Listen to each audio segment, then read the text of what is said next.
எப்படி இருக்கீங்க my dear Bkbytes? Hope நீங்க எல்லாருமே ரொம்ப நல்லா இருக்கீங்க அப்படின்னு தான் நான் நினைக்கிறேன். இன்னைக்கு நம்ம பார்க்க போற தேசம் இன்னைக்கு வரைக்கும் மக்கள் வசிக்கும் பழமையான நகரத்தை வச்சிருக்க ஒரு தேசம் தான். 6000 வருஷத்துக்கு மேல வெறும் போர்களையும் சண்டைகளும் மட்டுமே பார்த்துட்டு வர தேசமா இருக்கிறதால இங்க சண்டை நடக்கிறத மற்ற நாடுகள் கண்டுக்கிறதே இல்லை. இருள்ல மூழ்கிட்டு இருக்க நாட்டுல டூரிசம் 25% கீழே போயிருச்சு. இங்க இருக்க பாப்புலரான ஒரு ஸ்நாக் இந்தியாலயும் ரொம்பவே ஃபேமஸ். மிகப்பெரிய வரலாற்றையும் அற்புதமான கட்டிடக்கலையும் தனக்கே உரித்தான உணவு பழக்க வழக்கங்களையும் வச்சிருக்க நாடு இப்போ உணவுக்காக மற்ற நாடுகள்ல தஞ்சம் அடைகிறாங்க. சோ இன்னும் ஏன் வெயிட் பண்ணிக்கிட்டு உங்க சீட் பெல்ட்டை மாட்டுங்க. இன்னைக்கு நம்ம போக போற நாடு சிரியா.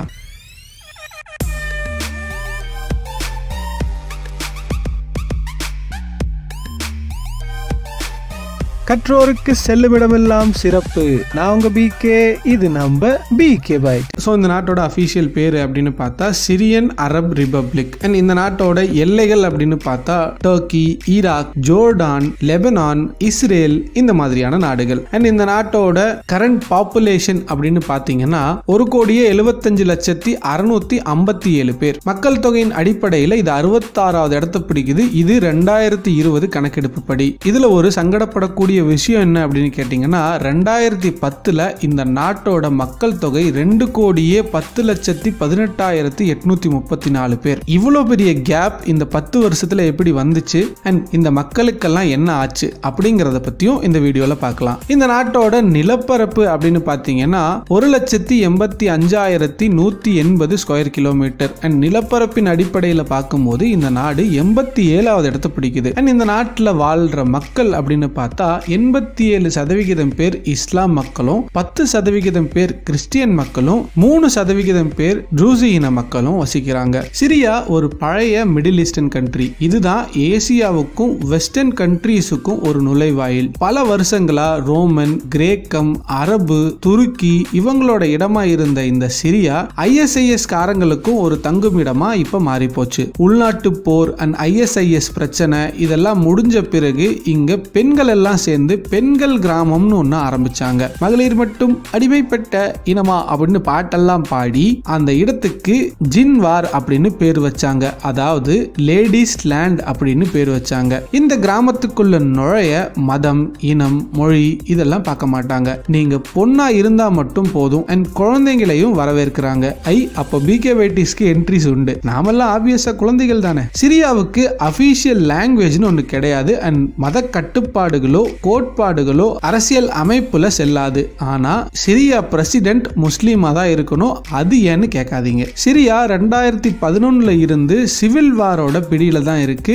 இந்த கிளர்ச்சி ஜனாதிபதி பஷர் அல் அசாத் பாதுகாப்பு படைகள் தெற்கு சிரியா நகரமான டெர்லா ஜனாதிபதி சார்பு ஆளுங்களை துப்பாக்கியால சுட்டு கொன்னுச்சு. அப்ப இருந்து ஆரம்பிச்சதுதான். ஆசாத் ராஜினாமா பண்றதுக்காக மட்டும்தான் இந்த போராட்டத்தையே ஆரம்பிச்சாங்க. அதுக்கப்புறம் அது உள்நாட்டு போரா மாறுச்சு. இதுல 4 லட்சம் பேருக்கு மேல செத்து போனாங்க. 1 கோடி பேருக்கு மேல நாட்டை விட்டும் போனாங்க.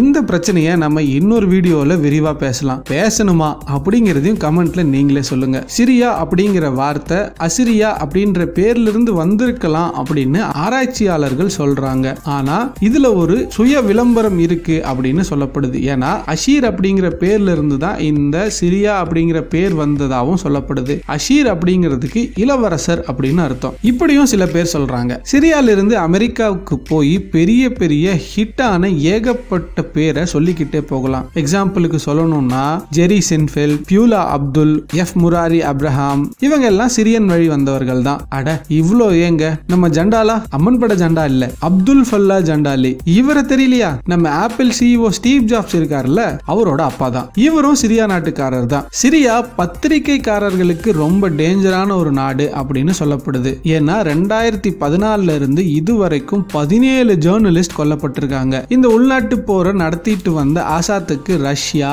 ஈரான் இவங்கெல்லாம் ஆதரவு கொடுக்கறாங்க. சிரியாவோட தலைநகரம் டமாஸ்கஸ். இதுக்கு அர்த்தம் நன்கு நீர்வளம் உள்ள ஒரு இடம். இது என்னமோ உண்மைதான் அப்படின்னு நானும் நினைக்கிறேன். ஏன்னா சிரியால மொத்தம் 21 நதிகள் இருக்கு. பட் சிரியா போர் காரணமா இப்போ வாழ தகுதியற்ற நாடா மாறிட்டு இருக்கு. இங்க 60% சிரியாக்காரங்க வேலை இல்லாமலும் ஏழ்மையிலும் தான் இருக்காங்க. அடிப்படை தேவை தேவைகளை கூட பூர்த்தி பண்ண முடியாம சிரியால இருள் சூழ்ந்துட்டு வருதுன்னு சொல்றாங்க. அண்ட் இப்போ 10% சிரியா மக்கள் யூரோப்ல தான் அதிகமா இருக்காங்க. பட் இந்த 10% சிரியா மக்களை எந்த நாடு பாத்துக்க போகுதுன்னு சண்டை போட்டுக்கிட்டு இருக்காங்களா யூரோப்காரங்க. இதை தாண்டி 25 லட்சம் பேர் துருக்கியிலையும் 11 லட்சம் பேர் லெபனான்லயும் இருக்காங்க. அண்ட் லெபனான்ல இப்போ 5ல் ஒருத்தர் சிரியாக்காரர் தான். அண்ட் ஈராக்ல ஆல்ரெடி 40 லட்சம் பேர் சிரியாக்காரர்கள் தான். ஏன்பா இப்படி சொந்த நாட்டை விட்டு போறாங்க அப்படின்னு ஒரு பக்கம் யோசிச்சாலும் சொந்த நாட்டை விட்டு ஓடி போக முடியாத மக்கள் வாரத்துக்கு 130 பேர் செத்து போனாங்க 2011 காலகட்டங்கள்ல. 2016 கணக்கெடுப்படி உலகத்திலேயே தன் நாட்டை விட்டு அதிகமாக அகதிகளாக வாழும் மக்கள் எண்ணிக்கையில சிரியா தான் முதல் இடத்துல இருக்கு. இப்படி அகதிகளா இருக்கவங்கல்ல பாதிக்கும் மேலானவர்கள் 18 வயசுக்கு கீழே உள்ளவங்க தான். இந்த மாதிரி துரதிருஷ்டவசமான ஒரு ஃபேஸை வச்சிருந்தாலும் சூப்பரான வரலாறுகளை வச்சிருந்த ஒரு நாடு அப்படின்னு சொன்னா அவங்களால நம்ப முடியுதா? எப்லா உலகத்தின் பழமையான ராஜ்யங்கள்ல ஒண்ணு. அந்த ராஜ்யம் சிரியால தான் இருந்துச்சு. மருத்துவத்துல இவங்க கொடி கட்டி பறந்தாங்க. அந்த காலத்திலேயே MBBS காலேஜ் எல்லாம் அங்க இருந்ததுக்கான அடையாளமா பல்கலைக்கழகங்களோட கட்டிடங்கள்ல இருக்க அலமாரியில 20,000க்கும் மேற்பட்ட மாத்திரைகளை அடுக்கி வச்சிருந்தாங்க. இந்த விஷயத்தை 1964ல இத்தாலியை சேர்ந்த ஆர்கியாலஜிஸ்ட் தான் கண்டுபிடிச்சாரு. கிபி 270 இருந்து 74 வரைக்கும் சிரியால இருந்த பால்மரீன் பேரரச ஒரு பொண்ணு தான் ஆட்சி பண்ணினாங்க. அவங்க பேரு ராணி ஜெனோபி. அவங்க பல மொழிகளை கத்து வச்சிருந்தாங்க. ஒரு ஸ்ட்ராங்கான அரசையும் உருவாக்கினாங்க. அவங்கள சிரியா வரலாற்றுல போர் வீராங்கனை அப்படின்னு மென்ஷன் பண்றாங்க. அப்படிப்பட்ட ஆட்கள் வாழ்ந்த நாட்டோட குடிமக்களை இப்போ ரஷ்யா, ஜப்பான், சிங்கப்பூர் மாதிரியான நாடுகள் அகதிகளா உள்ள வரதுக்கு கூட அனுமதிக்க மாட்டேங்கிறாங்க. UAE மாதிரியான அரபு நாடுகள் மற்றும் எண்ணெய் வளங்கள் வச்சிருக்க பணக்கார மாநிலங்கள்லயும் நாடுகள்லயும் தெளிவா சொல்லணும்னா Bahrain, Kuwait, Oman, Qatar, Saudi Arabia இவங்கெல்லாம் ஒரு சிலரை மட்டும்தான் நாட்டுக்குள்ள வரதுக்கு அனுமதிக்கிறாங்க. சிரியா 400 வருஷங்களா ஒட்டமன் பேரரசோட ஒரு பகுதியா இருந்துச்சு. 1920ல பிரெஞ்சுக்காரங்க தன் வசப்படுத்தினாங்க. அதுக்கப்புறம் 1946ல தான் சுதந்திர நாடா மாறுச்சு. வரலாற்றை கொஞ்சம் புரட்டி பார்த்தோம் அப்படின்னா சிரியா, ஜோர்டான், இஸ்ரேல், லெபனான் இதெல்லாம் ஒன்னா தான் இருந்துச்சு. இதனாலதான் இந்த நாட்டு கலை கலாச்சாரங்கள் இதெல்லாம் ஒரே மாதிரியான சாயல்களை வச்சிருக்கு. சோ இதெல்லாம் கம்பேர் பண்ணும்போதே தெரியும் இது எவ்வளவு ஒரு புராதன வரலாற்றை வச்சிருந்த நாடு அப்படின்னு சொல்லி. எழுத்து, வணிகம், விவசாயம், மதங்களின் வருகைகள் இதை தவிர எல்லா மனித சாதனைகளுக்கும் தாயகமா விளங்கின ஒரு பகுதி தான் இது. டமாஸ்கஸ் உலகத்துல இன்னைக்கு வரைக்கும் உலகத்துல மக்கள் வசிக்கும் பழமையான ஒரு நகரமா இருக்கு. அதுவும் கிமு 1500கள்ல இருந்து.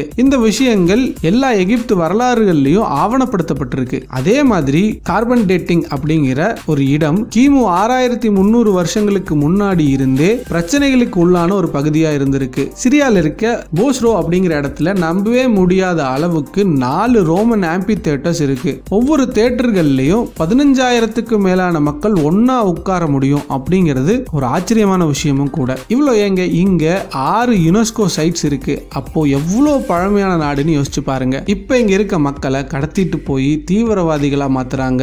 குழந்தைங்களை மனித கேடயமா மாத்துறதுக்கும் பயிற்சிகள் கொடுக்கறாங்க. பொண்ணுங்க காசுக்காக கல்யாணம் பண்ணி வைக்கப்படுறாங்க. அண்ட் விபச்சாரத்துல ஈடுபடுத்துறதுக்காக கடத்தவும் படுறாங்க. இந்த மாதிரி பிரச்சனைகளால இங்க டூரிசம் 75% குறைஞ்சு போச்சு. இப்போ கொஞ்சம் கொஞ்சமா காயங்கள் ஆறிக்கிட்டு வருதுன்னு சொல்லலாம். சோ நீங்களும் சிரியா போகணும். அங்க இருக்க டூரிசம் எக்கனாமிக்கு நீங்க சப்போர்ட்டும் பண்ணணும். இங்க உமாயத் பள்ளிவாசல் அப்படின்னு சொல்லி ஒரு இடம் இருக்கு. இது முஸ்லிம்கள் புனித இடமா பார்க்கும் 5வது இடம். அண்ட் பல்மியாரா இங்க 16 விதமான மதங்களின் வழிபாட்டு தடங்கள் இருக்கு. இதை தவிர போஸ்ட்ரா நான் சொன்னேன் இல்லையா அந்த ஆம்பி தியேட்டர்ஸ் இது மூச்சை நிப்பாட்டக்கூடிய அளவுக்கு அழகா இருக்கும். இதுக்கப்புறமா மாலோலா இந்த மலைகள் பைபிள்ல கூட இடம் பிடிச்சிருக்கு. இது இல்லாம அம்ரித், கிராக்டெஸ் செவாலியர், செத் நயா, அலப்போ, ஹமா இந்த மாதிரி பல இடங்களும் இருக்கு. என்ன பொறுத்த வரைக்கும் சிரியா ஒரு பொக்கிஷம். இது அழியாம பாதுகாக்கப்படணும் அப்படின்னு நான் நினைக்கிறேன். அண்ட் இந்த இடங்களை அழியறதுக்கு முன்னாடி பாத்திரணும் அப்படின்னு நான் நினைக்கிறேன். அண்ட் இங்க போனீங்க அப்படின்னா ஆலப்போ சோப் வாங்கிட்டு வர மறக்காதீங்க. இது ரொம்ப காலங்களா ஏன் மனிதன் சோப்பு உபயோகப்படுத்தப்பட்ட நாட்கள்ல இருந்தே இந்த சோப்பு இங்க உபயோகப்படுத்தப்பட்டு வருது. அண்ட் இன்னும் பழமையான முறையில இதை தயாரிச்சுட்டும் வராங்க. சோ இந்த இடத்துக்கு போனீங்கன்னா இந்த சோப்பை கண்டிப்பா வாங்கிட்டு வாங்க. சோ அவ்வளவுதான் மெடியர் பிகே பைட்டி சிரியா பத்தின இந்த இன்ஃபர்மேஷன்ஸ் எல்லாம் உங்களுக்கு ரொம்பவே யூஸ்ஃபுல்லா இருந்திருக்கும் இருக்கும் அப்படின்னு நான் நம்புறேன். ஒருவேளை இருந்தா கீழே தெரியுற சப்ஸ்கிரைப் பட்டனை மறக்காம சப்ஸ்கிரைப் பண்ணுங்க. இல்லைன்னா நீங்க எதையோ ஒன்ன மிஸ் பண்ண போறீங்க அப்படின்னு அர்த்தம். இது வரைக்கும் இந்த வீடியோவை கண்டினியூவா பார்த்துட்டு இருக்க ஆல்ரெடி சப்ஸ்கிரைப் பண்ணின ஒரிஜினல் பிகேபைட்டீஸ்க்காக இந்த போனஸ் பாயிண்ட். இங்க பாப்புலரான ஸ்நாக் என்னன்னு நான் சொல்றேன். அதுக்கு நம்ம ஊர்ல என்ன பேருன்னு கீழே கமெண்ட் பண்ணுங்க. ஓகேவா? இங்க நண்டைன் அப்படின்னு சொல்லி ஒரு ஸ்நாக்கை சாப்பிடுறாங்க. இது சாப்பாடு, ஃப்ரெஷ்ஷான தயிர், சில சிரியா மசாலா பொடிகள் இதெல்லாம் போட்டு மிக்ஸ் பண்ணி சாப்பிடுவாங்க. இந்த சாப்பாட்டுக்கு நம்ம ஊர்ல என்ன பேரு? சோ அவ்வளவுதான் மை டியர் bkbytees. இதே மாதிரியான ஒரு ஒரிஜினல் கண்டென்ட்டோட நான் உங்களை நெக்ஸ்ட் மீட் பண்றேன். until then bye. நான் உங்க BK. இது நம்ம bkbytes.